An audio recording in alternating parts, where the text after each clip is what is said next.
কথা ও গল্পের আজকের নিবেদন বাংলা সাহিত্যের বিখ্যাত লেখক বিভূতিভূষণ বন্দ্যোপাধ্যায়ের সুযোগ্য পুত্র তারাদাস বন্দ্যোপাধ্যায়ের অমর সৃষ্টি তারানাথ তান্ত্রিকের গল্প অবলম্বনে অতৃপ্ত আত্মা।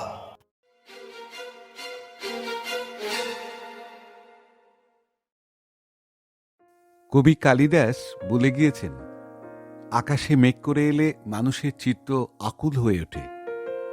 আমি কবি নই, তবে আকাশে মেঘ ঘনিয়ে এলে আমার তারানাথের কাছে যেতে ইচ্ছে করে বটে।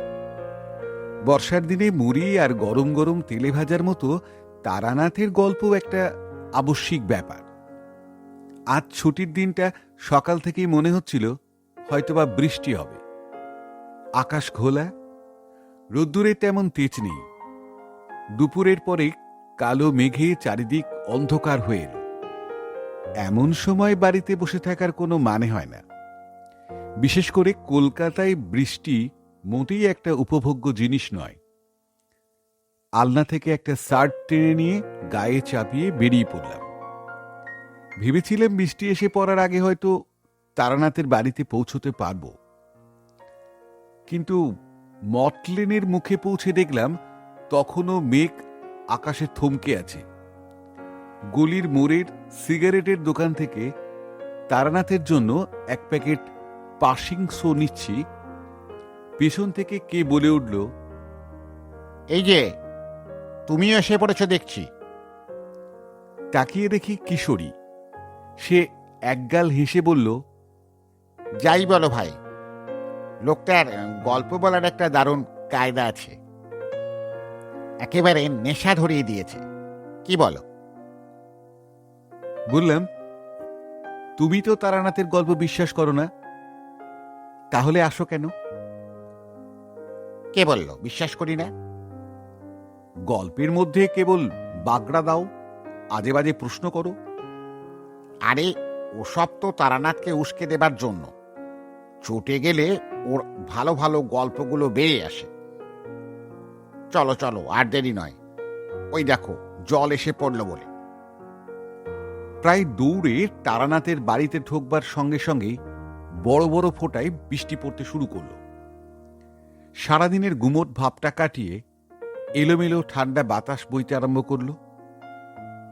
বসবার ঘরে ঢুকে দেখি তারানাথ আমাদের দিকে পিছন ফিরে জানলার সামনে দাঁড়িয়ে বৃষ্টি দেখছে।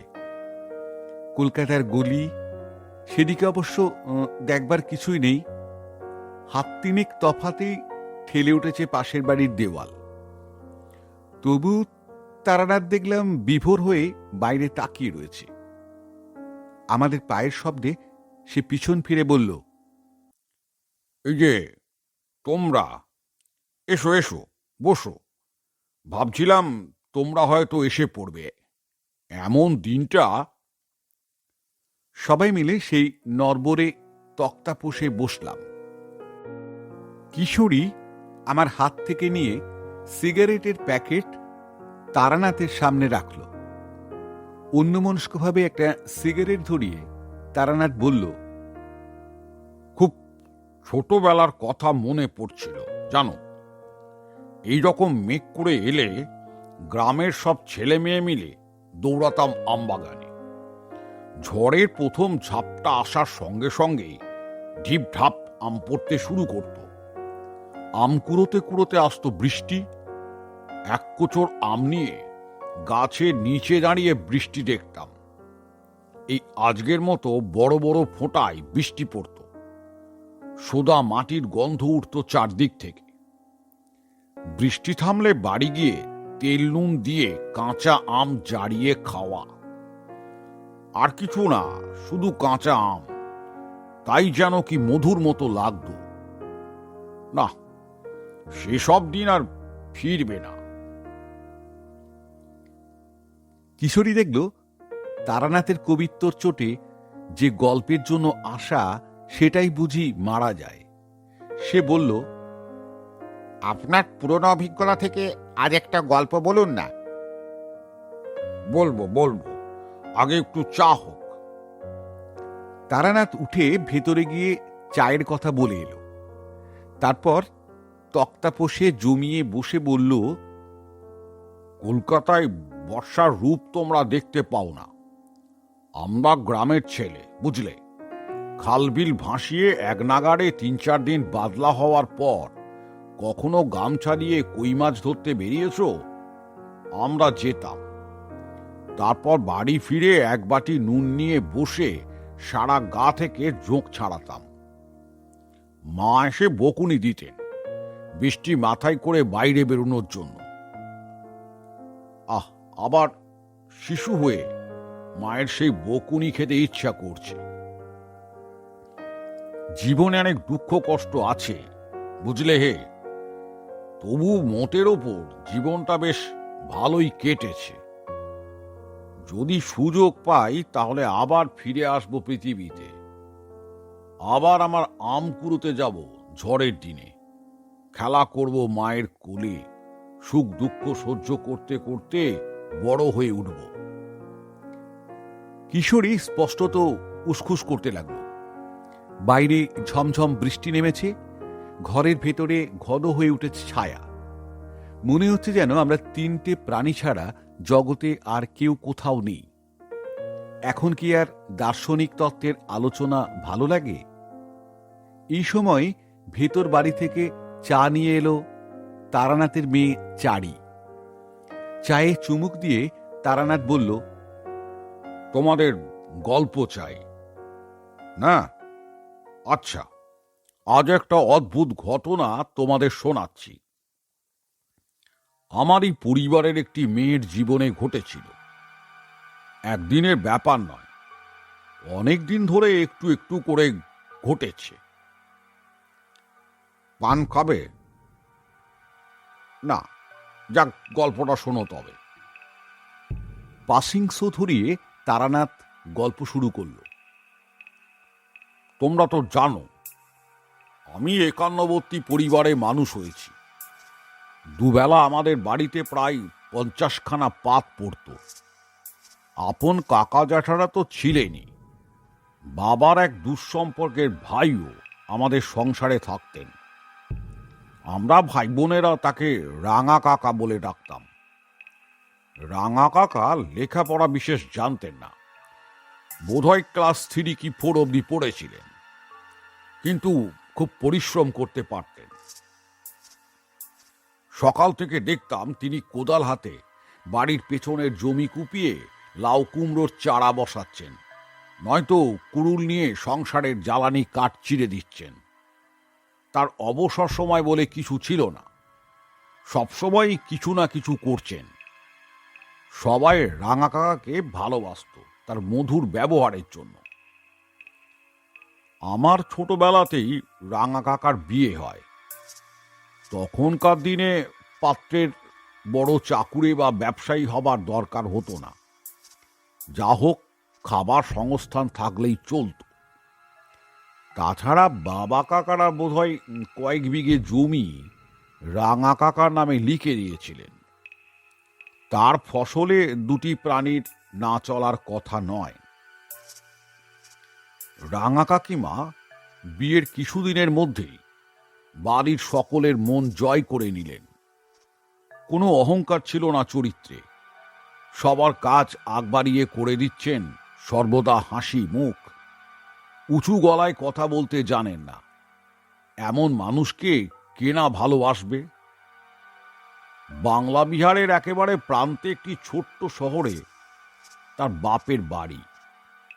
বোধহয় দূরে ভিন্ন পরিবেশে মানুষ হয়েছিলেন বলেই পাড়াগার সংকীর্ণতা রাঙা কাকিমার মধ্যে ছিল না। সবচাইতে তিনি ভালোবাসতেন আমার ছোট ভাইজি বীরজাবালাকে।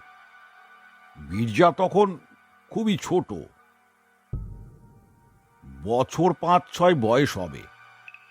সেও কাকিমার বিষম ভক্ত হয়ে পড়ল। কাকিমার কাছে খায়, তার সঙ্গে দুপুরবেলা শুয়ে গল্প শোনে।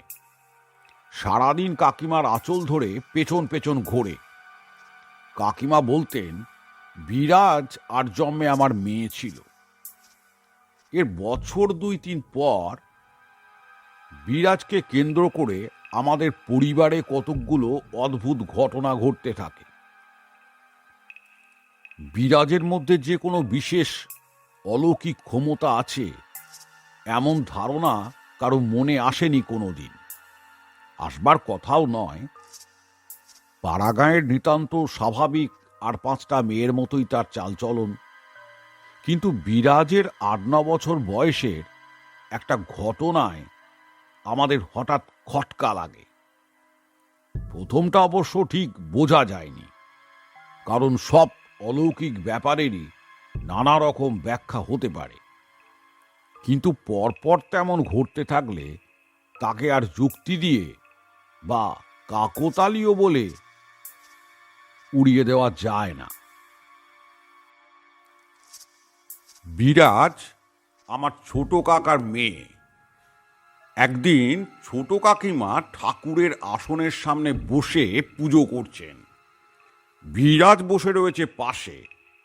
কাকিমা পুজো আরম্ভ করবার আগে বিরাজ একবার বলল, মা, আমার না খুব তালের বড়া খেতে ইচ্ছে করছে, বিকেলে করে দেবে মা? কাকিমা রাগ করে বললেন, বকিস না তো, যা ওঠ এখান থেকে। বসে পুজো করছি, মেয়ের এটা খাবো সেটা খাবো, পুজোর সময় বুঝি এমন বলে? ধমক খেয়ে বিরাট চুপ করে মায়ের পাশে বসে রইল। পুজো হয়ে যাবার পর ছোট কাকিমা যখন গলায় আঁচল দিয়ে প্রণাম করে উঠছেন, তখন বিরাজ আবার বলল, হ্যাঁ মা, দেবে তো বিকেলে তালের বড়া করে? সে দেখা যাবে, এখন যা, মেয়েদের খাই খাই করতে নেই। ঠাকুর ঘর ছেড়ে আসবার সময় হঠাৎ কাকিমার খেয়াল হলো গৃহদেবতা শ্যামসুন্দরের মূর্তির সামনে শ্বেত পাথরের বড় গ্লাসের জল আজ বদলে দিতে ভুলে গিয়েছেন। মনে মনে জিভ কেটে কাকিমা জল বদলাবার জন্য গ্লাসটা নামিয়ে পাথরের ঢাকনাটা খুললেন। এ কি, জল কই? গ্লাসটা ভর্তি তালের বড়া, শুদ্ধ ভাজা, তখনও গরম রয়েছে। এ নিয়ে সেদিন খুব হৈ হৈ হয়েছিল। হবারই কথা, বন্ধ ঠাকুর ঘর। কাকিমাই সকালে প্রথম খুলে পুজো করতে ঢুকেছেন। সেই বদ্ধ ঘরে গ্লাসের মধ্যে তালের বড়া আসবে কোথা থেকে? কেউ কেউ বলল বিরাজই হয়তো আগে থেকে গ্লাসে বড়া লুকিয়ে রেখেছিল মজা করবে বলে। সে যুক্তিও পুরোপুরি খাটে না।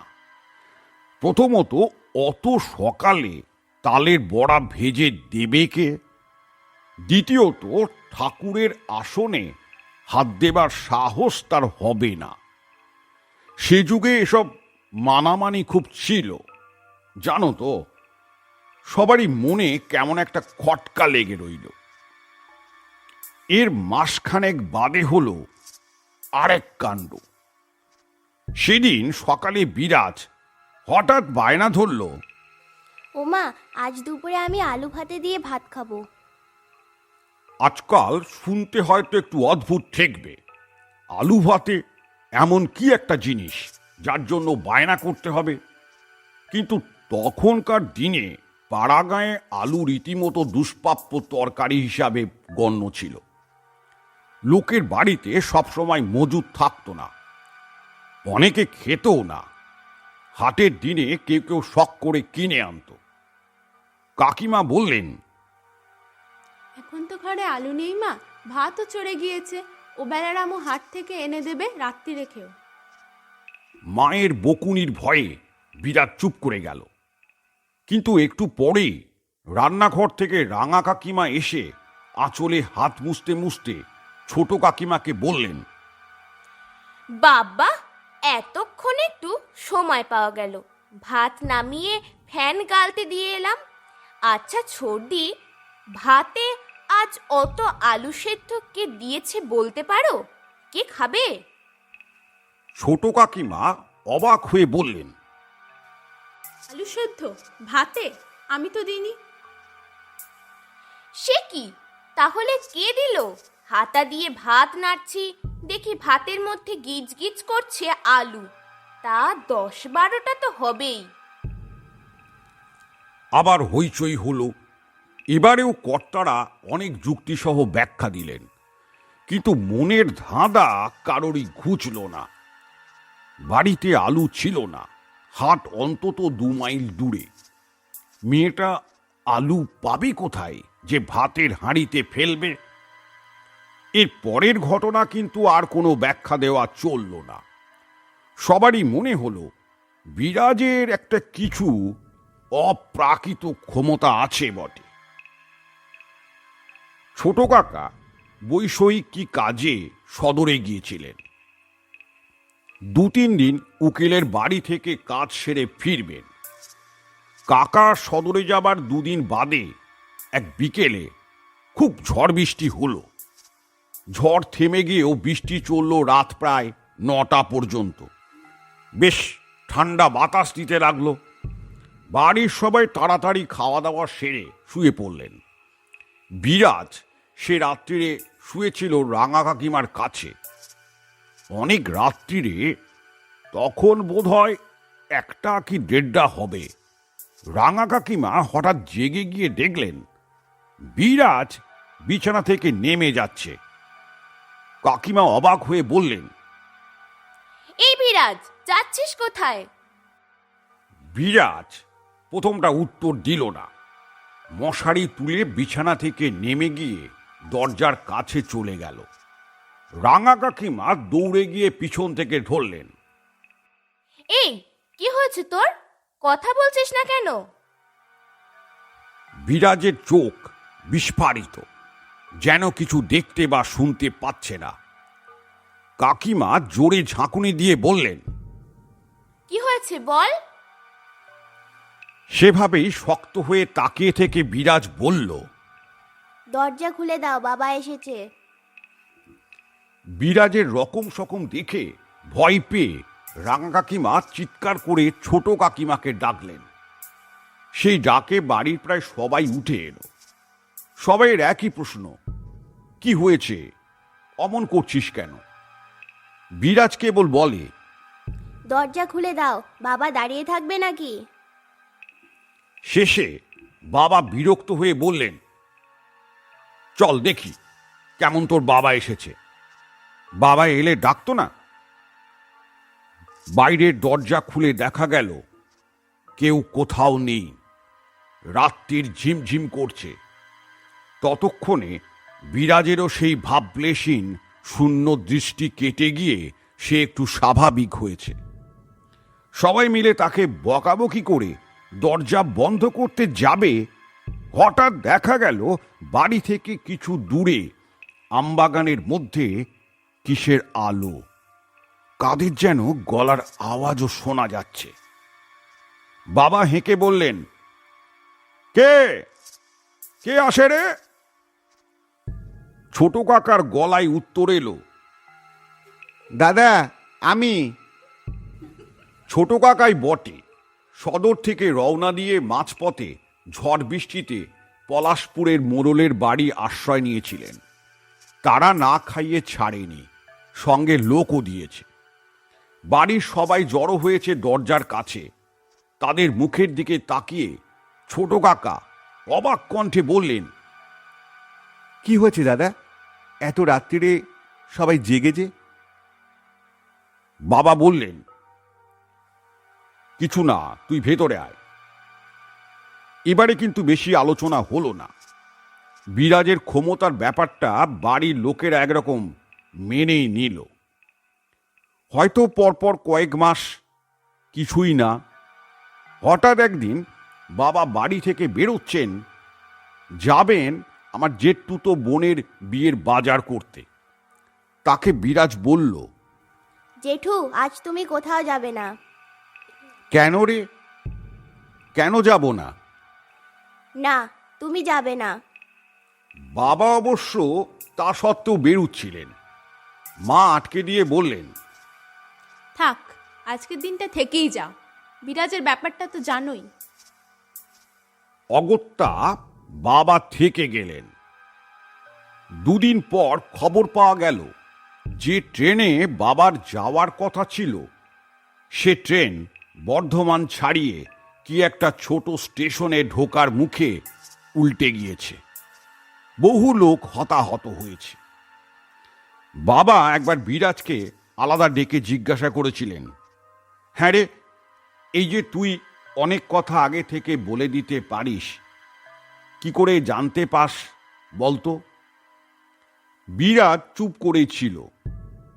শেষে বাবা এক ধমক লাগাতে সে কেঁদে ফেলে বলল, আমি সত্যি কিছু জানি না জেঠু, আমি কিচ্ছু বলি না, আমার মুখ দিয়ে কে যেন অমনি বলে। বিরাজ কেঁদে ফেলায় বাবা একটু অপ্রস্তুত হয়ে বললেন, আচ্ছা আচ্ছা, যা, এখন কাঁদছিস কেন? কাঁদার মতো কিছু বলেছি? এর কিছুদিন পরে খবর এলো রাঙা কাকিমার বাবা মারা গিয়েছেন। কাকিমার মা ছিলেন না, ছোটবেলা থেকেই বাবার কাছেই মানুষ। যে ভদ্রলোক খবর দিতে এসেছিলেন তিনি বললেন, মারা যাবার আগে উইল করে কাকিমার বাবা তার সম্পত্তি ছেলে মেয়েদের মধ্যে ভাগ করে দিয়েছেন। কাকিমার ভাগে পড়েছে বসত বাড়িটি। ছেলেরা দূরে দূরে নানা জায়গায় কাজকর্ম করে, তারা কোনোদিনই আর দেশে ফিরবে বলে মনে হয় না। এই অবস্থায় মেয়ে জামাইয়ের এখনই গিয়ে বাড়ির দখল দেওয়া উচিত, নইলে বেদখল হয়ে যাওয়ার সম্ভাবনা আছে।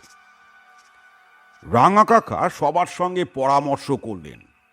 ঠিক হলো ওই বাড়ি বিক্রি করে দিয়ে সেই টাকায় রাঙা কাকা এখানে কিছু জমি জমা কাকিমার নামে কিনবেন। তবে উইলের প্রবট নেওয়া, খদ্দের জোগাড় করা এবং বাড়ি বিক্রির ব্যবস্থা করা ইত্যাদির জন্য কাকা কাকিমাকে হয়তো 2-3 দিন ওখানে গিয়ে থাকতে হবে। আমাদের বাড়িতেই কাকিমা চতুর্থীর শ্রাদ্ধ করলেন। তারপর রাঙা কাকা তাকে নিয়ে চলে গেলেন শ্বশুর বাড়ি। যাবার আগে রাঙা কাকিমা বিরাজকে কোলে নিয়ে আদর করে গেলেন। বললেন, লক্ষ্মী হয়ে থাকবি কেমন, আমি কদিন বাদেই চলে আসবো, তোকে কত গল্প বলবো। রাঙা কাকা আর কাকিমাকে বাড়ির সবাই খুব ভালোবাসত, সে কথা তো আগেই বলেছি। তাদের এই সম্পত্তি প্রাপ্তির ঘটনায় সবাই খুব খুশি হলো। মাস 3 পর একদিন সকালে ঘুম থেকে উঠে আমরা ভাই বোনেরা দুধ মুড়ি গুড় দিয়ে জল খাবার খাচ্ছি রোয়াকে বসে। এমন সময় বিরাজ আমার মাকে বলল, জেঠিমা, কাল রাত্রে রাঙা কাকিমা কখন এসেছে? দেখছি না তো। মা অবাক হয়ে বললেন, কই, সে তো আসেনি। কে বললো তোকে? কেউ বলেনি, আমি দেখেছি। মায়ের মুখ শুকিয়ে গেল। বিরাজকে আর কোনো কথা না বলে সোজা বাবাকে গিয়ে জানালেন। বাবা ভেতর বাড়িতে এসে বিরাজের গায়ে হাত বুলিয়ে আদরের স্বরে বললেন, কি হয়েছে মা? রাঙা কাকিমার ব্যাপারে কি বলছিলি? কাল রাত্রিরে রাঙা কাকিমা এসেছিল তো, আমার ঘুম ভেঙে গিয়েছিল। দেখলাম কাকিমা ঘরে ঢুকে আমার দিকে তাকিয়ে হাসলো, তারপর আবার বেরিয়ে গেল। আমার সঙ্গে কথা বলল না কেন জেঠু? তুই স্বপ্ন দেখেছিস, বৌমা তো আসেনি। বিরাজ আপত্তি করে বলল, না জেঠু, স্বপ্ন না, আমি যে পরিষ্কার দেখলাম। কেমন সুন্দর লাল পাড় নতুন শাড়ি পরেছিল, আর কি সিঁদুর দিয়েছে মাথায়, বাবা, চুল সব সিঁদুরে মাখামাখি। বাবা হঠাৎ কেমন ফ্যাকাশে হয়ে গিয়ে বললেন, এই চুপ চুপ, কি দেখতে কি দেখেছিস ঘুমের ঘোরে, বাজে বকিস না। বিরাজের কথাটা কিছুক্ষণের মধ্যে বাড়ির মধ্যে রাষ্ট্র হয়ে গেল। মা কাকিমারা উদ্বিগ্ন মুখে পরামর্শ করতে বসলেন। একজন পুরুষ মানুষ কেউ গিয়ে খোঁজ করে এলে ভালো হয়। সবাই ভালো আছে নিশ্চয়ই ঠাকুরের কৃপায়, তবু দেখে এলে ক্ষতি কি? পরদিন বিকেলে মেজ কাকা যাবেন বলে প্রস্তুতি নিতে লাগলেন, কিন্তু তাকে আর রওনা দিতে হলো না। পরের দিন সকালবেলার রাঙা কাকা স্বয়ং এসে উপস্থিত হলেন। শেষ রাত্রিরে ট্রেনে নেমে হেঁটে এসেছেন। চুল উস্কো খুস্কো, পা খালি, গালে খোঁচা খোঁচা দাড়ি, চোখ বসে গিয়েছে গর্তে। বাড়ির দাওয়ায় বসে দু একবার ফ্যাল ফ্যাল করে এদিক ওদিক তাকিয়ে হঠাৎ তিনি চিৎকার করে কেঁদে উঠলেন। দাদা, আপনার বৌমাকে রেখে এলাম। মাত্র 3 দিনের জ্বরে মারা গিয়েছেন রাঙা কাকিমা, আজ থেকে 1 সপ্তাহ আগে। কয়েকদিন আচ্ছন্নের মতো ছিলেন রাঙা কাকা। একটু ধাতস্থ হয়ে গতকাল রওনা দিয়েছেন। আরও শোনা গেল পুজোয় পরবেন বলে কাকিমাকে একখানা ভালো লাল পাড় শাড়ি কিনে দিয়েছিলেন রাঙা কাকা। শেষ যাত্রার সময় সেইটা পরিয়ে দেওয়া হয়েছিল। পাড়ার মেয়েরা এসে সিঁদুরের কৌটো উপুর করে দিয়েছিল মাথায়। বাংলার সীমান্তে একটি অখ্যাত শহরের ক্ষুদ্র নদীর তীরে রাঙা কাকিমার নশ্বর দেহ ছাই হয়ে গিয়েছে। কাকিমার মৃত্যুতে আমাদের বাড়ির সকলে প্রকৃতই শোক পেলেন। কিছুদিন সবারই মুখ বিষণ্ণ, বাড়ি থেকে উঁচু গলায় কথা বলে না, হাসে না। কিন্তু সব শোকেরই তীব্রতায় সময় চলে যাবার সঙ্গে সঙ্গে কমে আসে। পৃথিবীর নিয়মই এই, যাকে না হলে জীবন কাটানো অসম্ভব বলে মনে হয়, সে সরে গেলেও হঠাৎ আবিষ্কার করা যায় তাকে বাদ দিয়েও দিব্যি চলে যাচ্ছে। একদিন আবার সংসারের চাকা ঠিকঠাক চলতে শুরু করল। মাঝে মাঝে হাসির শব্দও শোনা যেতে লাগলো। একেবারে স্তব্ধ হয়ে গেলেন কেবল রাঙা কাকা। যে মানুষ হাতে কাজ না থাকলে ছটপট করত, সে সারাদিন বসে আছে ঘরের রোয়াকে, চোখ দুটো উদাস, দীপ্তিহীন। মুখে একটাও কথা নেই। খাওয়ার সময় জোর করে ডেকে নিয়ে যেতে হয়। সংসারের কোনো ব্যাপারে কোনো উৎসাহই নেই। বাবাই তোড়জোড় করে রাঙা কাকিমার বাপের বাড়িটা বিক্রি করে টাকা নিয়ে এসে কাকাকে জিজ্ঞেস করলেন, এ টাকা দিয়ে কি করতে চাও? রাঙা কাকা চুপ করে রইলেন। চুপ করে থাকলে তো চলে না বিশু, কপালে যা ছিল তো হয়েছে। এ ন্যায্য তো তোমার টাকা, তোমাকেই ব্যবস্থা করতে হবে। রাঙা কাকা মাথা নিচু করে আস্তে আস্তে বললেন, টাকা দিয়ে আমি আর কি করব? আপনি যা ভালো বোঝেন করুন। আপনি যা করবেন তাতে আমার কোনো অমত থাকবে না।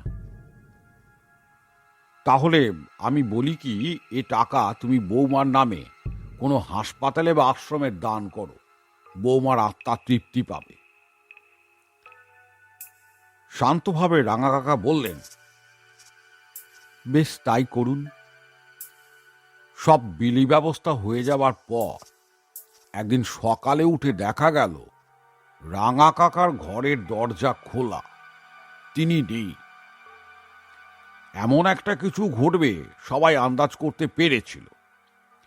কিছুদিন ধরে খোঁজাখুঁজি চলল। বাবা বোধহয় কাগজে বিজ্ঞাপনও দিয়ে থাকবেন। কিন্তু রাঙা কাকা আর কোনো দিন ফিরে এলেন না। বছর ঘুরে এলো। রাঙা কাকা আর কাকিমার স্মৃতি পরিবারের সবার মনে একটা বেদনার চিহ্ন হিসাবে রয়ে গিয়েছে। দুপুরে খাওয়া দাওয়ার পর মেয়েদের মজলিসে প্রায়ই এ প্রসঙ্গ ওঠে।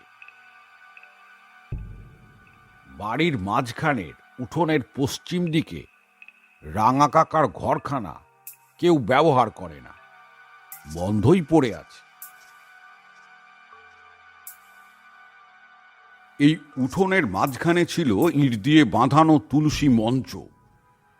কোনোদিন মা, কোনোদিন কাকিমাদের মধ্যে কেউ সন্ধেবেলা তুলসী মঞ্চে প্রদীপ জ্বালিয়ে দিয়ে আসতেন। একদিন কিভাবে গল্পে গল্পে কারো আর প্রদীপ দেবার কথা মনে পড়েনি। অন্ধকার বেশ গাঢ় হতে হঠাৎ মেজ কাকিমা বললেন, ওই যা, তুলসী তলায় আলো দেখানো হয়নি তো? আমার আবার হাত জোড়া। যা তো মা বিরাজ, একটা প্রদীপ জেলে তুলসী তলায় দিয়ায়। একটু পরেই বাইরে উঠোন থেকে বিরাজের গলার চিৎকার ভেসে এলো পরপর দুবার। কাকিমারা দৌড়ে গেলেন। বারবাড়ি থেকে কাকা জ্যাঠারা ছুটে এলেন।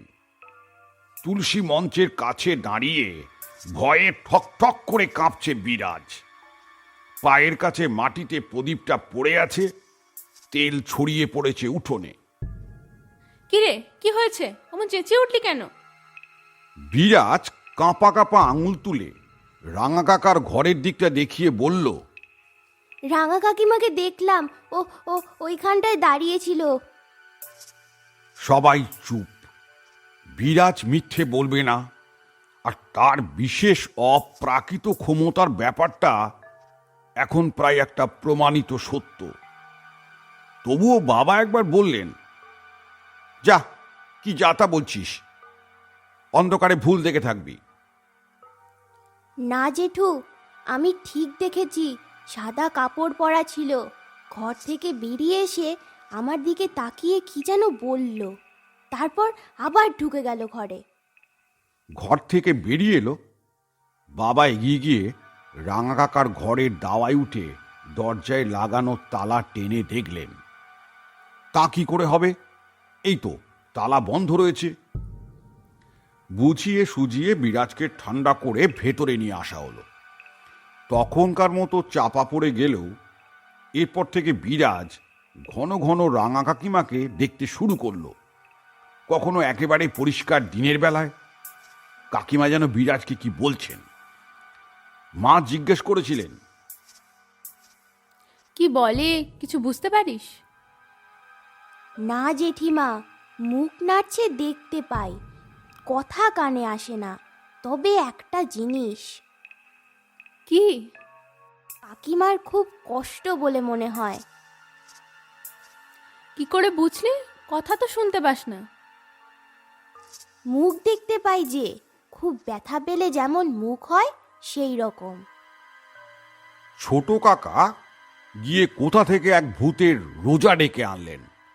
লোকটাকে দেখে আমার আদৌ শ্রদ্ধা হলো না। তখন আমি একটু বড় হয়েছি। গ্রামে সাধু সন্ত হলে সেখানে ধর্ণা দিয়ে পড়ে থাকি। লোক চেনবার ক্ষমতা সামান্য হয়েছে।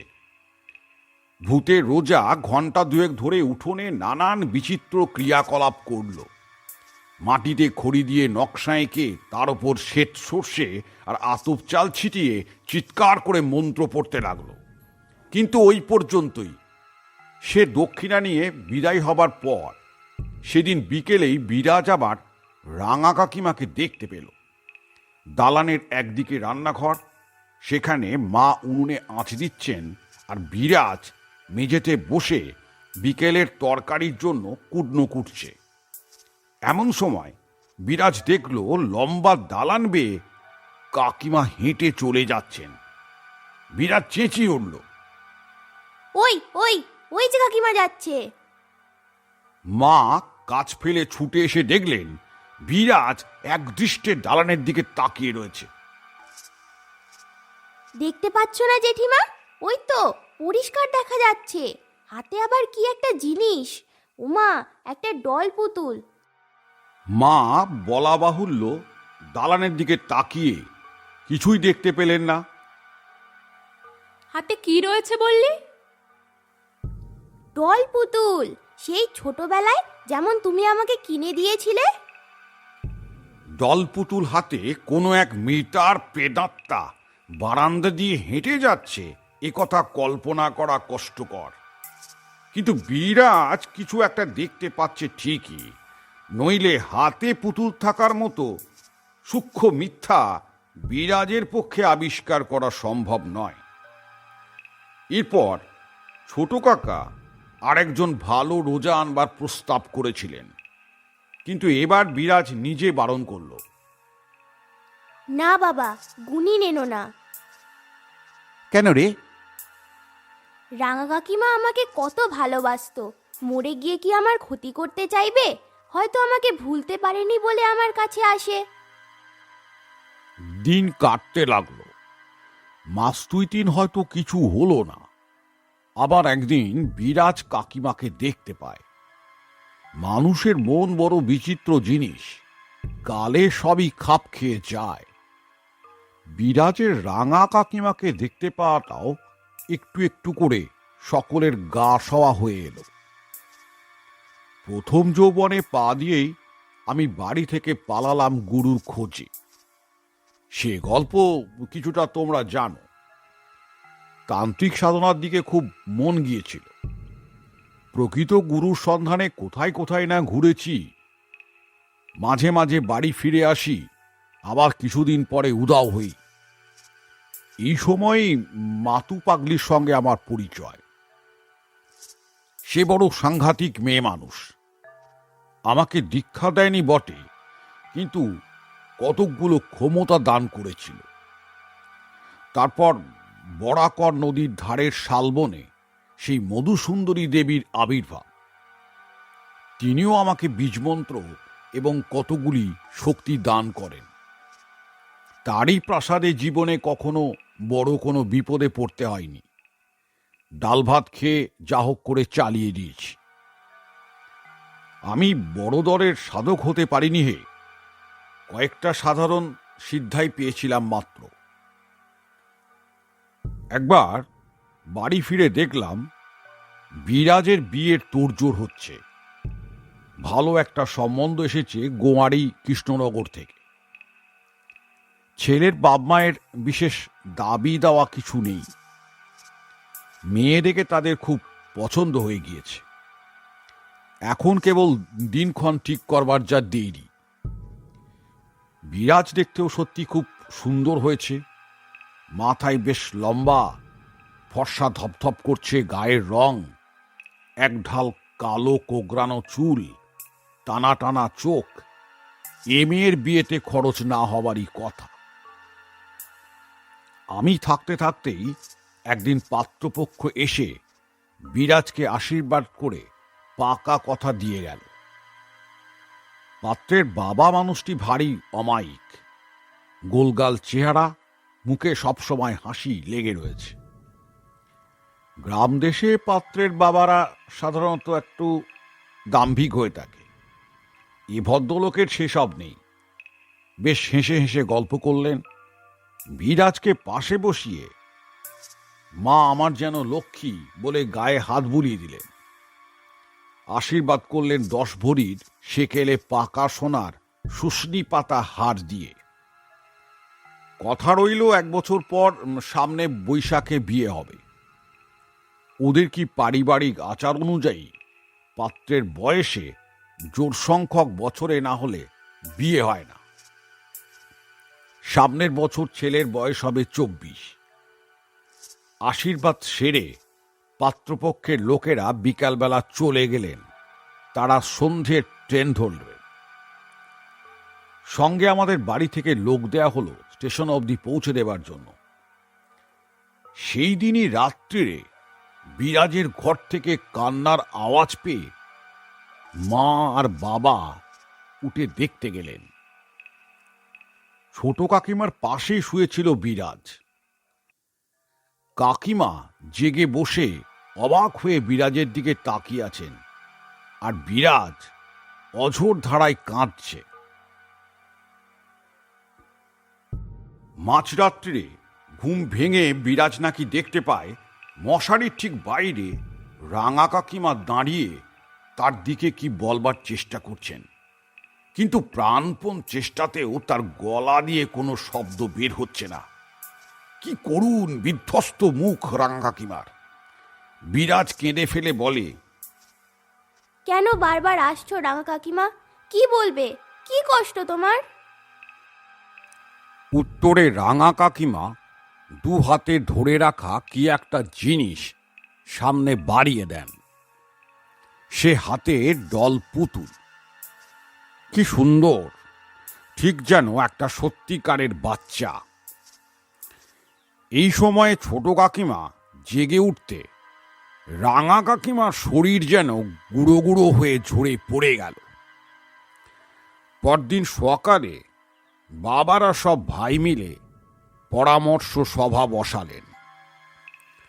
আলোচনার বিষয় ছিল এই বিরাজের বিয়ে হতে চলেছে, বিয়ের পরেও যদি সে এরকম রাত বিরেতে চেঁচামেচি করে তাহলে তার শ্বশুর বাড়ির লোকেরা কি ভাববে?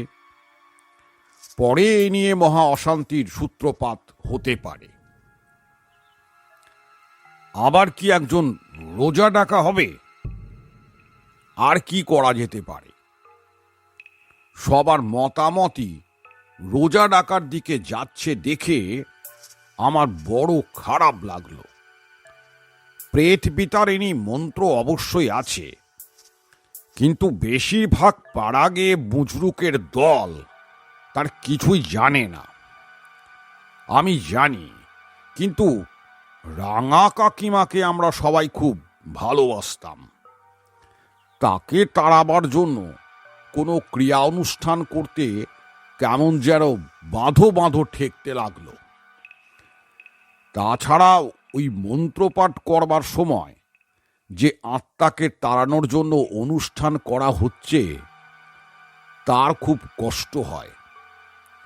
সে যন্ত্রণার মধ্যে রাঙা কাকিমাকে ফেলতে মন চাইল না। অবশ্য একটা কাজ করা যায়,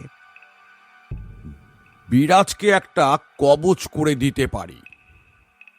সেটা হাতে ধারণ করলে কোনো আত্মা ইচ্ছা করলেও ওকে দেখা দিতে পারবে না।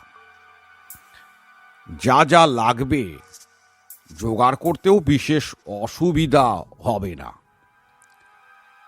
বামাবর্ত শঙ্খের চূর্ণ আর 3টে কাকের বাসা আছে এমন নিম গাছের শেকড়ের অংশ চাই। তার সঙ্গে মেশাতে হবে না, তোমাদের কাছে এসব বলা বৃথা। ওই যে কিশোরী হাসছে। কিশোরী তৎক্ষণাৎ গম্ভীর হয়ে বলল, না না, আমি অবিশ্বাস করে হাসছি না মোটেই। আসলে আপনি মাঝে মাঝে এমন সব জিনিসের নাম করেন যা আমাদের দৈনন্দিন জীবনে একেবারেই অপরিচিত, শুনলে হাসি পেয়ে যায়। আচ্ছা, একটা কথা জিজ্ঞেস করি, বিরাজের এই ব্যাপারটা সম্বন্ধে আপনার কি মত? তারানাথ বলল, বিরাজ খুব ভালো মিডিয়াম ছিল, তখন ততটা বুঝতে পারিনি, এখন আন্দাজ করতে পারি। তুলা রাশি, চন্দ্র প্রবল এমন জাতিকার এটা হতে পারে। হবে যে এমন কোনো কথা নেই, এর ভেতর আরো অনেক প্রভাব কাজ করে, তবে হওয়া সম্ভব। এদের কাছে মৃত আত্মারা সহজেই দৃশ্যমান হয়। ডামরতন্ত্রের নিয়ম অনুযায়ী কবচ করে দিলে জাতক বা জাতিকার এই গুণ সাময়িকভাবে লোপ পায়। আর বিরাজ যে মিথ্যে বলছে না বা এটা ওর মনের কিংবা চোখের ভুল নয়, তা আমি সহজেই বুঝতে পেরেছিলাম। কারণ তোমরা তো জানো আমি প্রেতাত্মার অস্তিত্ব টের পাই। বিরাজের সঙ্গে মৃত আত্মার যোগাযোগ আমি বুঝতে পেরেছিলাম। বললাম, কি করে বুঝেন? দেখতে পান? দেখতে তো পাই, তবে সবসময় দেখবার প্রয়োজনও হয় না। আমি গন্ধ দিয়েই বুঝতে পারি। কিরকম? যেখানে ঘন ঘন আত্মার আবির্ভাব হয় সেখানকার আবহাওয়ায় একটা অদ্ভুত গন্ধ থাকে। অনেক দিনের বদ্ধ ঘরের ভেতর যেমন একটা ওই ছাতা ধরা ভ্যাপসা গন্ধ পাওয়া যায়, সেই রকম। সেই সঙ্গে সমস্ত শরীরে এবং মনে একটা অদ্ভুত অনুভূতি হয়। এটা অবশ্য আমি তোমাদের ভাষা দিয়ে ঠিক বোঝাতে পারবো না। কিশোরী বলল, যাই হোক, গল্পটা বলুন। তারানাথ আবার শুরু করল, কবচের কথা তুলতেই বাবা বললেন, তুই আবার কি কবচ দিবি? না না, সে কাজ নেই। আসলে বাড়ির লোকেরা আমাকে একেবারেই হিসেবের বাইরে রেখেছিল। অপদার্থ বাড়ি পালানো ছেলে, আমাকে দিয়ে কোনো কাজের কাজ হওয়া সম্ভব নয়, এই ধারণা প্রত্যেকেরই। বললাম, একবার দেখোই না, ফল না হলে খুলে ফেলে দিও। তাও বাবা বোধহয় রাজি হতেন না, কিন্তু ছোট কাকিমা বললেন, ও দিক না কবচ, বিশ্বাসে তো ফল হয়। অনেক অনেক কিছু করলে একবার ওরটা করে দেখো। 3-4 দিনের মধ্যে কবচ তৈরি করে বিরাজের হাতে পরিয়ে দিলাম। এরপর মাস 2 সেবার বাড়িতে ছিলাম। তার মধ্যে বিরাজ আর কখনো রাঙা কাকিমাকে দেখেনি। বাবা পর্যন্ত বলতে বাধ্য হলেন যে না, ছেলেটা কিছু বিদ্যে শিখেছে বটে। গ্রাম অঞ্চলে এসব খবর খুব দ্রুত রটে। আমার দেওয়া কবজের গল্প কিছুদিনের মধ্যেই চারিদিকে ছড়িয়ে পড়ল। একদিন বাবা এসে বললেন, 2 লোক তোকে ডাকছে, বাইরে বসিয়ে রেখেছি, যা। বাবা দেখি কেমন প্রশংসা মিশ্রিত দৃষ্টিতে আমার দিকে তাকিয়ে আছেন। বাইরের ঘরে এসে দেখি 2 গেঁয়ো চেহারার লোক চৌকিতে সংকুচিত হয়ে বসে আছে।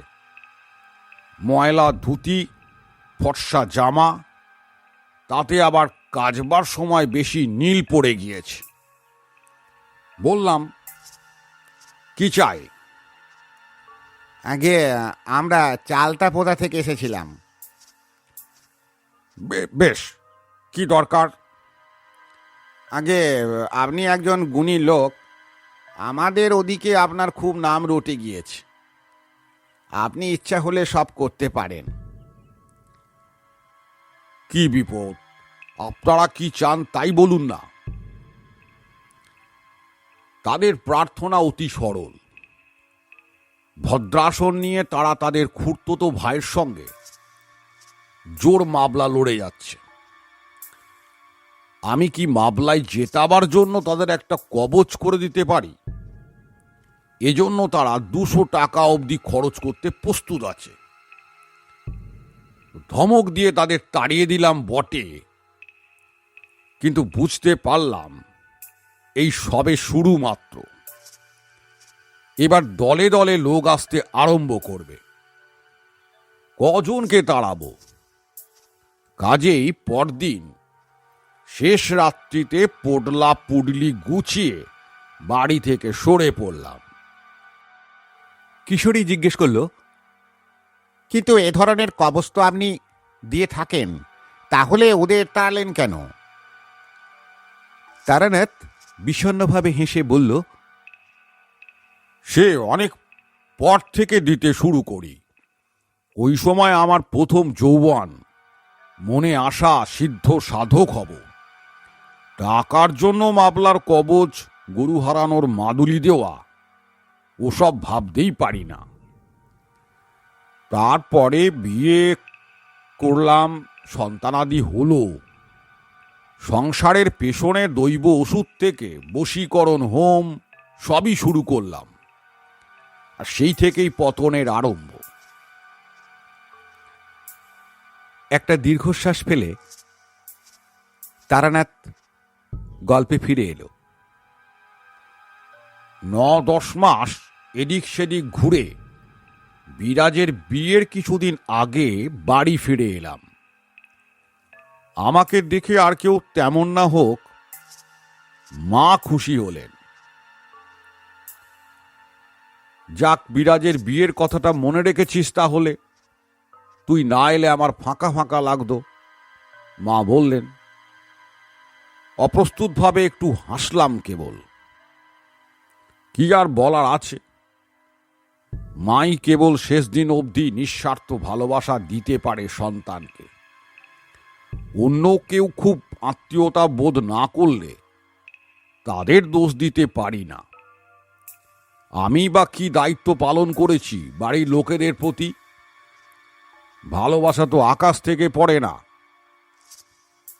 রাত্রিরে খাওয়ার সময় বাবা বললেন, তুমি যে কবচ দিয়ে গিয়েছিলে বিরাজকে তাতে খুব কাজ হয়েছে।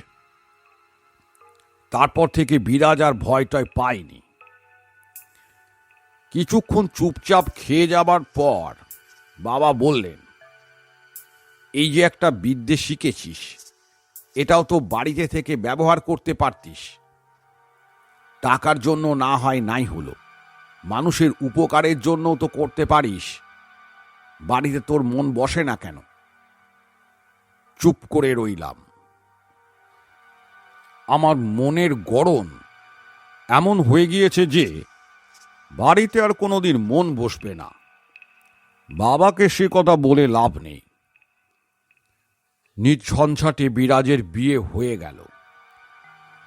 বরযাত্রীদের খাইয়ে দাইয়ে মুখুজ্জেদের বড় বাড়ির হল ঘরে ঢালা বিছানা পেতে শুইয়ে দেয়া হলো। গোধূলি লগ্নে বিয়ে। রাত 11টার ভেতর বিয়ে থাওয়া কুসুন্ডিকা সব শেষ। একতলার কোণের ঘরে মেয়েরা বাসর জাগবার আয়োজন করেছিল। রাত 1:30-2 অবধি বাসর ঘর থেকে হাসি আর গানের শব্দ পাচ্ছিলাম। আস্তে আস্তে বাসরের কোলাহল থেমে এলো। ছেলে মানুষেরা আর কত রাত্রি জাগবে? শরীর খাটা খাটুনি করে ক্লান্ত। আমিও কখন ঘুমিয়ে পড়েছি টের পাইনি। ঘুম ভাঙল শেষ রাত্রিরে বাবার ডাকাডাকিতে। তাকিয়ে দেখি বাবা পাশে দাঁড়িয়ে ধাক্কা দিচ্ছেন। ওঠ ওঠ। ব্যস্ত হয়ে উঠে বসে বললাম, কি হয়েছে বাবা? বাবা পাংশু মুখে বললেন, বিরাজ আবার ওই রকম করছে। সে কি? এমন তো হবার কথা নয়। কি জানি, তুই কবচ দেবার পর আর কখনো তো হয়নি। বাসরেও তো সবাই মিলে আমোদ আহ্লাদ করেছে। তারপর বুঝি একটু ঘুমিয়ে পড়েছিল। এই একটু আগে চিৎকার করে জেগে উঠেছে। জামাইও খুব ভয় পেয়ে গিয়েছেন। তুই একবার চল। ততক্ষণে আমি নাকে একটা সোঁদা সোঁদা ছাতা ধরা ভ্যাপসা গন্ধ পেতে শুরু করেছি। এবার এসে অবধি এই গন্ধটা আর পাইনি। বিছানা ছেড়ে দাঁড়িয়ে উঠে বললাম, আমার সঙ্গে এসো তো। সিঁড়ি দিয়ে নিচে না নেমে সোজা এগিয়ে যাচ্ছি দেখে বাবা বললেন, ওদিকে কোথায় যাচ্ছিস? বিরাজ তো নিচে বাসর ঘরে। বললাম, এসোই না। ছোট কাকিমার ঘরের সামনে এসে থামলাম। দরজা খোলা। সবাই নিচে গিয়েছে বিরাজকে সামলাতে। ঘরে ঢুকে বাতিটা উস্কে দিয়ে দেরাজগুলো খুলে দেখতে শুরু করলাম। বাবা অবাক হয়ে বললেন, তোর কি মাথা খারাপ হলো নাকি? এখানে কি করছিস? ওপর থেকে 3 নম্বর দেরাজে ছিল জিনিসটা। আমার ধারণাই ঠিক। বাবার বিস্মিত দৃষ্টির সামনে বাড়িয়ে ধরলাম বিরাজকে দেওয়া আমার কবচখানা। এ কি? এটা এখানে এলো কি করে? সেটা অবশ্য আমিও পরিষ্কার জানতাম না। তবে বিরাজ যে কবচটা খুলে রেখেছে এবং তার ফলে এই বিপত্তি, তা বুঝেছিলাম। আর খুলে রাখতে হলে সবচেয়ে নিরাপদ জায়গা নিজের ঘরের দেরাজ। বোধহয় হাতে অত বড় একটা কবচ থাকলে স্বামী অবাক হতে পারে বা শ্বশুরবাড়ির লোকজন নানা সন্দেহ করতে পারে। এই ভয়ে বিয়েতে বসবার আগে বিরাজটা খুলে রেখে গিয়েছিল। আর 10 মাস নিরুপদ্রূপে কাটা এসে ভেবেছিল কাকিমা হয়তো আর দেখা দেবেন না। লজ্জা করা অসঙ্গতও নয়। কবচটা চৌকো তক্তির মতো, বেশ বড়। অত বড় জিনিসটা কারো না কারো চোখে পড়তেই পারে। বাবার হাতে কবচটা দিয়ে বললাম, যাও আড়ালে ডেকে পড়িয়ে দাও, জামাইয়ের সামনে করবার দরকার নেই। জামাই ছেলে মানুষ, তাকে যা হোক বুঝিয়ে দেওয়া কঠিন হলো না। বিরাজকে সাবধান করে দেওয়া হলো আর কখনো যেন সে কবচ খুলে না রাখে। বিকেলে মেয়ে বিদায়ের সময় এলো। ভেতর বাড়ির দালানে আসন পেতে মেয়ে জামাইকে আশীর্বাদ করা হচ্ছে। বাইরে খোদা বক্সের ঘোড়ার গাড়ি দাঁড়িয়ে। রওনা দেবার সব আয়োজন সমাপ্ত। জিনিসপত্র যা সঙ্গে যাবে তা বেঁধে তুলে দেওয়া হয়েছে ঘোড়ার গাড়ির ছাদে। কেবল বরবউয়ের জামা কাপড় আর গয়না যাবে একটা লাল রঙের স্টিলের ট্রাঙ্কে। সেটা বিরাজের ঘরে রয়েছে, যাবার সময় সে নিয়ে যাবে। মেয়ে জামাই বিদায় হবার সময় বাড়ির মেয়েরা তো কান্নাকাটি করলেনই, এমনকি বাবা আর মেজ কাকা অবধি দেখলাম বারান্দায় এক কোণে দাঁড়িয়ে চোখ মুছছেন। ছোট কাকাকে তো খুঁজেই পাওয়া গেল না। আশীর্বাদ করে তিনি কোথায় গিয়ে লুকিয়ে বসে আছেন? আশীর্বাদের পর্ব মিটে গেলে মেয়ে জামাইকে নিয়ে যাওয়া হলো ছোট কাকিমার ঘরে। সেখানে লক্ষ্মীর আসনের সামনে ওদের প্রণাম করিয়ে নিয়ে তারপর গাড়িতে তুলে দেওয়া হবে। ঘরে ঢোকবার মুখে চৌকাঠের কাছে থমকে দাঁড়ালেন মা। এ কি, এগুলো এমন করলো কে? ঘরের সামনে চৌকাঠের বাইরে কে যেন বিরাজের লাল ট্রাঙ্কটা টেনে বার করে ভেতরের জিনিসপত্র ছড়িয়ে ছিটিয়ে একাকার করেছে। মুখে মাখবার নতুন পাউডারের কৌটোটা ঢাকনা খোলা অবস্থায় পড়ে, তার থেকে মুঠো মুঠো পাউডার চারিদিকে ছড়িয়ে কেউ খেলা করেছে যেন। মা তাড়াতাড়ি ট্রাঙ্কের ভেতর হাতড়ে দেখলেন, না, জামাইয়ের শালের নিচে গয়নার বাক্স ঠিক আছে। তাহলে এর মানে কি? চোর হলে গয়নার বাক্সই তার লক্ষ্য হবে। কোনো শিশুর দুষ্টুমি বলে মনে করা যেত, কিন্তু তত ছোট শিশু বাড়িতে কেউ নেই। মা আর ছোট কাকিমা জিনিসগুলো গুছিয়ে আবার বাক্সে ভরে দিয়ে ট্রাঙ্কের ডালা বন্ধ করতেই যারা কাছাকাছি দাঁড়িয়েছিল তারা অস্ফুট বিস্ময়সূচক শব্দ করে উঠল। ট্রাঙ্কের লাল রঙের ডালার উপরে পাউডার মাখা ছোট ছোট হাতের ছাপ। একটা শিশু যেন হাতে পাউডার মেখে মনের আনন্দে ছাপ দিয়েছে। কিন্তু অত ছোট বাচ্চা তো কেউ নেই আমাদের বাড়িতে। ছাপগুলো খুবই ছোট ছোট হাতের, প্রায় সদ্যজাত শিশুর মতো। এত ছোট বাচ্চা কি নিজে বসে খেলা করতে পারে? ব্যাপারটা রহস্যই রয়ে গেল। বিরাজ আর তার স্বামী রওনা হয়ে যাবার পর এ নিয়ে অনেক আলোচনা হলো বটে, কিন্তু কেউ কোনো সিদ্ধান্তে পৌঁছতে পারল না। এর কিছুদিন পর আমিও আবার বাড়ি ছেড়ে বেরিয়ে পড়লাম। কত ঘুরলাম সমস্ত বাংলাদেশের শ্মশানে মশানে, সিদ্ধ পিঠে। প্রকৃত সাধকের দেখা পাবার পিপাসা মনের মধ্যে উদগ্র হয়ে উঠেছে তখন। সারাদিন পথ হাঁটি, সন্ধ্যাবেলা কোনো মন্দিরে কি বাঁধানো গাছের তলায় রাতের আশ্রয় নিই। রান্না করে খেতাম না কখনো। হাতে পয়সা থাকলে দোকান থেকে চিড়ে মুড়ি কিনে নিতাম। কখনো বা পুণ্য লোভী গ্রামবাসীরা খাবার দাবার উপহার দিয়ে যেত। জীবনের এই সময়টা খুব ভালো কেটেছে জানো। এখন এই বদ্ধতার ভেতরে বসে মনে করলে রোমাঞ্চ হয়। কেমন মুক্ত আনন্দে পথে পথে বেড়ানো, মাথার ওপরে খোলা আকাশ, পথেরও কোনো সীমা নেই। কত বিচিত্র মানুষের সঙ্গে পরিচয়, কত আশ্চর্য অভিজ্ঞতা। এখন মাঝে মাঝে মনে হয় সাধনার জন্য নয়, বোধহয় এই পথের নেশাতেই ঘর ছাড়া হয়ে পড়তাম। এইভাবে ঘুরতে ঘুরতে বাংলা আর বিহারের সীমান্তে একটা ছোট শহর মতো জায়গায় গিয়ে পড়েছি। সেখানকার মুদির দোকানে চিড়ে আর গুড় কেনবার সময় মুদিকে জায়গাটার নাম জিজ্ঞেস করলাম। তো মুদি বলল ছোট রামপুর। আমি চমকে উঠলাম, কি বললে ছোট রামপুর? মনটা খারাপ হয়ে গেল। এই ছোট রামপুরেই ছিল রাঙা কাকিমার বাপের বাড়ি। এখানেই কাকিমার মৃত্যু হয়।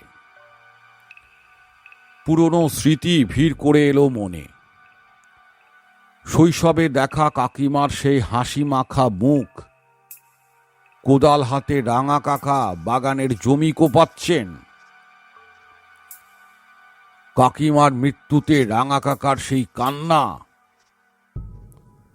ছোট রামপুরের প্রান্ত দিয়ে বয়ে গিয়েছে ভীমা নদী। বিশেষ চওড়া নয়, স্রোত কম, কিন্তু নদীর দুপারে অনেক দূর অবধি বসতি না থাকায় ভীমা একটা অপূর্ব নির্জনতা লাভ করেছে।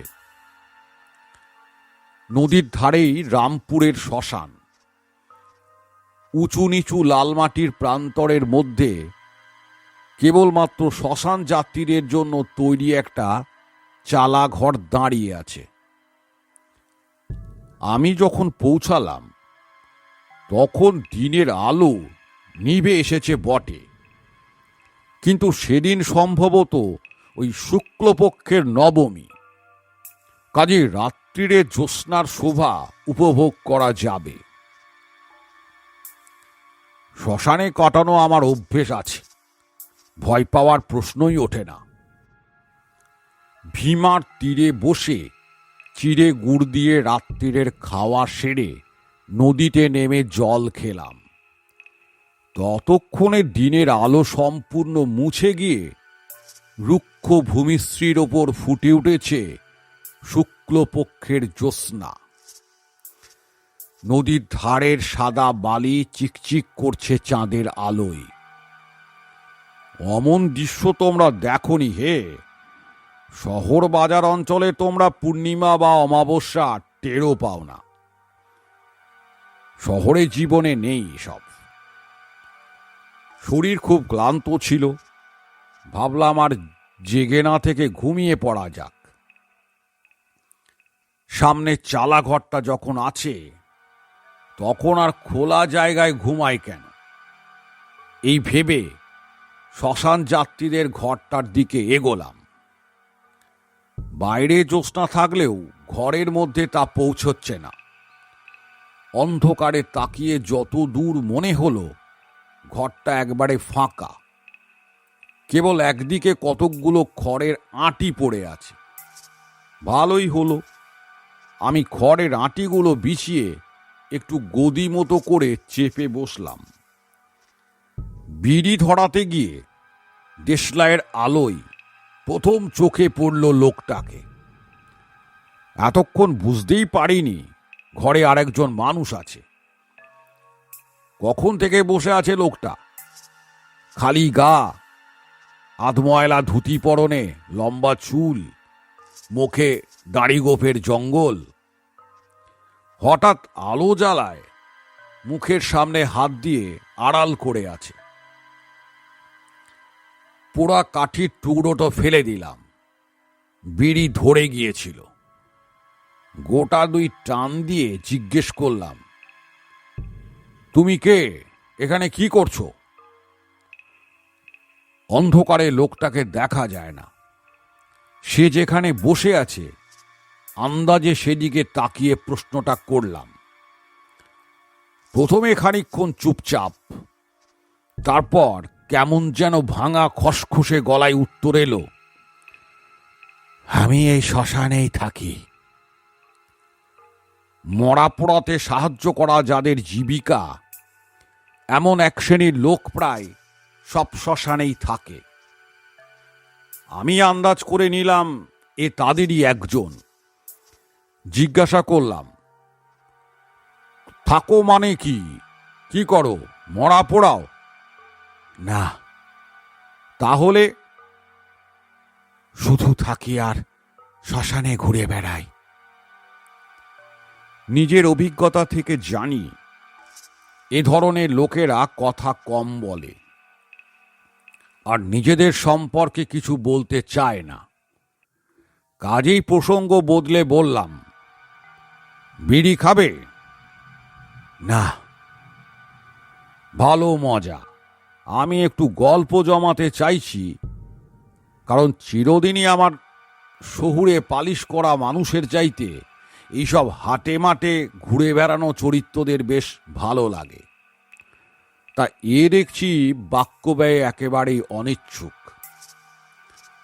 লোকটার গলায় বা অমন ভাঙা ভাঙা কেন? ঠান্ডা লেগেছে নাকি? একটু চুপ করে থেকে ভাবলাম কি প্রসঙ্গে কথাবার্তা চালানো যায়। তারপর মনে হলো ওর জীবনের সঙ্গে মিল আছে এমন কথা জিজ্ঞাসা করাই ভালো। ঘরের কোণে অন্ধকারের দিকে তাকিয়ে বললাম, তুমি কতদিন আছো এইখানে? অনেক দিন। অদ্ভুত কিছু দেখনি বা এমন কোনো ঘটনা যা তোমার মনে রয়ে গেছে? এইবার লোকটা অনিচ্ছুক কণ্ঠে প্রথম প্রাণের স্পর্শ লাগলো। সে বলল, কেন দেখব না? এমন একটা ঘটনা দেখেছি যা কোনোদিন ভুলতে পারবো না। একটু বিস্মিত হয়ে বললাম, কি ঘটনা? কিছুক্ষণ স্তব্ধতা। তারপর অন্ধকারের ভেতর থেকে আবার সেই মানুষটার গলা ভেসে এলো, অনেক বছর আগে এই শ্মশানে একজন লোক তার স্ত্রীকে দাহ করতে নিয়ে এসেছিল। অল্প বয়সের বউ, লাল পাড় শাড়ি পরিয়ে মাথার সিঁদুর দিয়ে তাকে নিয়ে আসা হয়েছিল নদীর পাড়ে। ওই যেখানে রাঙামাটি ঢিবি মতো উঁচু হয়ে আছে, দেখতে পাচ্ছ? বাইরে তো চাঁদের আলো। ঠিক ওইখানে লোকটা বসে কাঁদছিল একা। বউকে খুব ভালোবাসতো কিনা। আমি নড়ে চড়ে সোজা হয়ে বসলাম। এ ঘটনা যেন বড্ড চেনা চেনা লাগছে। তাহলে কি এই লোকটা রাঙা কাকিমার দাহ কার্যের সাক্ষী? কদিনের জন্য এসেছিল তারা। কাজ শেষ করে ফিরে যাবার কথা ছিল। বউয়ের আর ফেরা হলো না। আকাশে মেঘ ঘন হয়ে আসছিল, পাছে বৃষ্টি এসে পড়ে। এই ভয়ে ডোমেরা বাঁশ দিয়ে চিতা খুঁচিয়ে দিচ্ছিল তাড়াতাড়ি কাজ সারবার জন্য। এখানেই জন্ম হয়েছিল বউটার, আবার এখানে এসেই মরল। আমার আর কোনো সন্দেহ ছিল না। রাঙা কাকিমার শেষ কাজের কথাই বলছে বটে লোকটা। আশ্চর্য যোগাযোগ তো! আমি জীবনে আজ প্রথম এখানে এলাম, তাও না জেনে, আর এসেই লোকটার সঙ্গে আলাপ। বললাম, খুবই দুঃখের কথা বটে, কিন্তু মানুষ তো মরেই। বিশেষ করে এই ঘটনাটা তোমার মনে আছে কেন? আবার একটু স্তব্ধতা। লোকটার শ্বাস প্রশ্বাসের শব্দও শুনতে পাচ্ছি না। মানুষ এমন চুপ করে বসে থাকতে পারে? লোকটা বলল, মনে রাখবার কারণ আছে, বউটার পেটে বাচ্চা ছিল। আমি চমকে উঠে বললাম, কি বলছো তুমি? এ কথা কেউ জানতো না?